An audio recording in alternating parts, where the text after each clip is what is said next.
কংগ্ৰেছৰ যেতিয়া চৰকাৰ আছিলে এই সুবিধাবিলাক আপোনালোকক দিছিলে নেকি? দিছিলে নেকি কাবাক সুবিধা? কংগ্ৰেছে আমাক কি দিছিলে? কংগ্ৰেছে আমাক কি দিছিলে? ধুতি দিছিলে, লুঙি দিছিলে, সূতা দিছিলে, আঁঠুৱা দিছিলে, কম্বল দিছিলে। আৰু কংগ্ৰেছে কয় যে আমিতো মানুহক অমৃত খোৱালো। বোলে কি অমৃত খোৱালে? বোলে ধুতি দিলো, লুঙি দিলো, সূতা দিলো, কম্বল দিলো, আঁঠুৱা দিলো, 5টা অমৃত খুৱাই দিলো বুলি কয়। এতিয়া আপোনালোকে চিন্তা কৰক, কংগ্ৰেছক ভোট দিলে আমি কি পাম? ধুতি আৰু লুঙি। আৰু বিজেপিক ভোট দিলে আমি কি পাম? অৰুণোদয় আৰু লাখপতি বাইদেউ। কংগ্ৰেছক ভোট দিলে আমি কি পাম? আঁঠুৱা আৰু কম্বল। বিজেপিক ভোট দিলে কি পাম? 1 টকাও ঘোষ নিদিয়াকৈ চৰকাৰী চাকৰি আৰু আমাৰ সমাজৰ উন্নতি।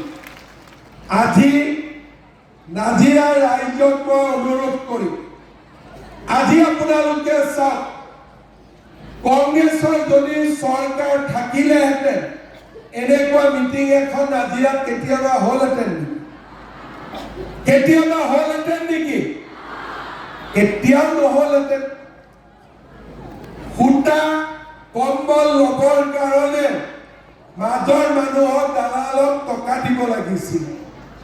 আজি আমাৰ অসমত পৰিৱৰ্তন হ'ল, এফালৰ পৰা এফালে উন্নতি হ'ল, দৰিদ্ৰ দুখীয়া মানুহ আগবাঢ়ি যোৱাৰ সুবিধা পালে আৰু আমাৰ ৰাজ্যখন আজি দ্ৰুত উন্নয়নৰ ফালে গতি কৰিলে।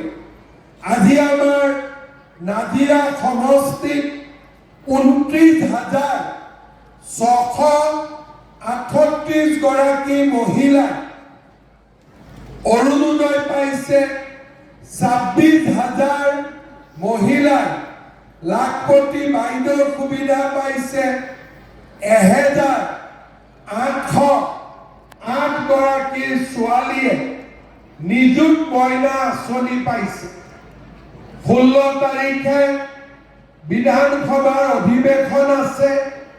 তাৰ পিছতে ছোৱালীবিলাকক যেনেকে আমি কলেজত পঢ়িবৰ কাৰণে মাহত টকা দিছো, এতিয়া আমি ল'ৰাবিলাককো কলেজত পঢ়িবৰ কাৰণে মাহত টকা দিয়া আৰম্ভ কৰিম।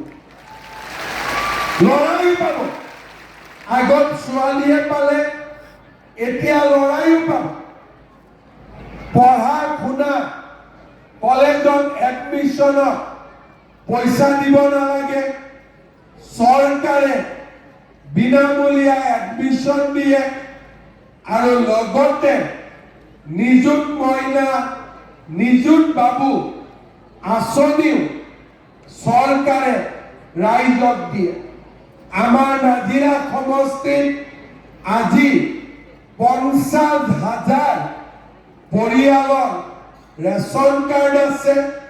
50,000 পৰিয়ালে বিনামূলীয়াকৈ চাউল পায়, 100 টকা দালি, নিমখ, চেনি পায়। অকল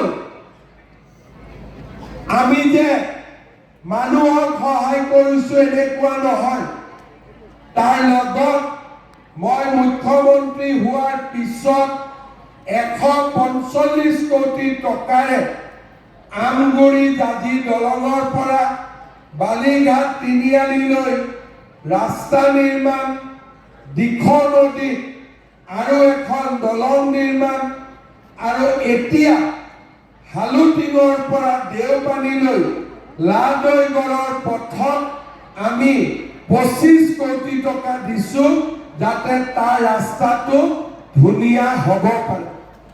আপোনালোকে চিন্তা কৰক, আজি আমি কেইদিনমান আগতে বৰালিৰ পৰা নাজিৰা আলিলৈ সিংহ দুৱাৰ ঘাটত চন্দ্ৰকৰ পৰা বামুণ পুখুৰীলৈ দিখৌ নদীৰ ওপৰত আমি দলং দিছো আৰু বহুত কাম আমি কৰিব খোজো।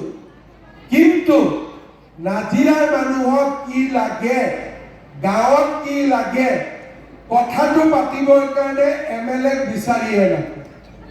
MLA বিচাৰিলে MLA চিঠি এখন লিখি দিয়ে। এতিয়া মই কওঁ, চিঠিটো সৰুতে ল'ৰা ছোৱালীৰ মাজত দিয়া দি হৈছিল। এতিয়া আৰু চিঠিৰ কি কাম?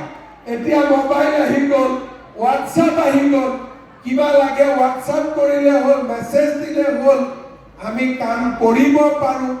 কিন্তু আমি কাম কৰিব খুজিলেও আমাৰ বিধায়ক গৰাকী বিজেপিত নথকা কাৰণে আমি যিমান ইচ্ছা সিমান কাম কৰিব পৰা নাই। মই আপোনালোকক অনুৰোধ কৰিম যে আমি সকলোৱে এইবাৰ সুস্থিৰভাৱে ভাবিব লাগিব যে কাক ভোট দিলে আমাৰ সমাজ আৰু দেশৰ উন্নতি হ'ব পাৰে। আজি আপোনালোকে এই মিটিঙত ইমান ধুনীয়াকৈ আহি আমাক যি সহযোগিতা কৰিলে তাৰ বাবে মই আপোনালোকক ধন্যবাদ জনাইছো।